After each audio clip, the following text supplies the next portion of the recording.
നമസ്കാരം. ഇന്നൊരു പുസ്തകമാണ് നിങ്ങളെ പരിചയപ്പെടുത്തുന്നത്. ആ പുസ്തകത്തിൻ്റെ പേര് തോമാ പർവം എന്നാണ്. വിശുദ്ധ തോമാസ് ലീഹായുടെ ഇന്ത്യയിലെ ആഗമനവും തുടർന്നുള്ള പ്രേക്ഷിത പ്രവർത്തികളും സമാഹരിച്ചിരിക്കുന്ന ഗ്രന്ഥമാണ് തോമാ പർവം.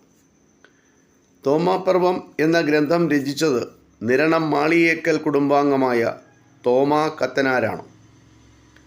അത് രചിച്ചത് 1601 രേഖപ്പെടുത്തിയിരിക്കുന്നു.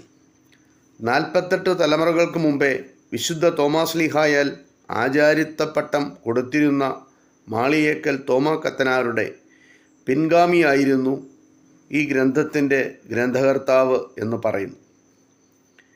ഈ കാവ്യത്തിൻ്റെ മൂല്യകൃതി കോട്ടയത്ത് മാന്നാനത്തുള്ള ആശ്രമത്തിൽ സൂക്ഷിക്കപ്പെട്ടിട്ടുണ്ട്.